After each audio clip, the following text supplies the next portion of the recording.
Finance ministers of the world's 7 wealthiest nations gathered for a meeting in Whistler, Canada over the weekend. 6 countries, excluding the U.S., denounced the recent decision by the Trump administration to impose tariffs on steel and aluminum. The U.S. Treasury Secretary at the meeting stressed the need for fair and balanced trade. Jung-hee has this report.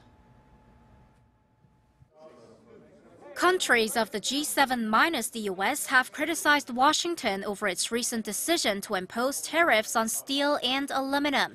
Meeting in Whistler, Canada for a group of 7 finance ministers meeting, top officials from Canada, France, Germany, Italy, Japan, and the United Kingdom issued a joint statement expressing, quote, unanimous concern and disappointment.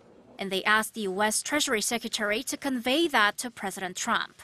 This in regards to Washington's decision to impose a 25% tariff on steel imports and 10% tariff on aluminum imports from the EU, Canada, and Mexico.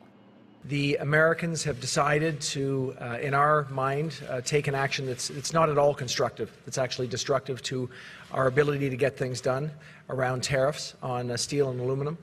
In the joint statement, the 6 finance ministers called for decisive action from the U.S., adding that their goal is to convince the U.S. to move back from these tariffs. Each country also has plans to retaliate. I can say that we've already demonstrated our willingness to retaliate. We were prepared, we were ready to move forward because we knew that this was at least one potential outcome.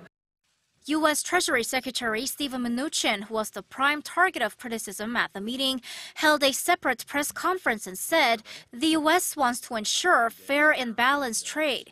He claimed the meeting was not at all a G6+1 meeting like many have said it was. Our objective is to make sure we have fair and balanced trade, and that's really what we're focused on. I don't think in any way the U.S. is abandoning its leadership in the global economy. No, I think this was the G7. Anybody who made the comment, I think there was a comment out there that the G6+1, it was not. It's the G7. We believe in the G7. It's an important group. Just before the G7 summit ended, Trump tweeted that the U.S. cannot tolerate unfair trade anymore, and that has been ripped off by other countries for years. Jung-hee, Arirang News.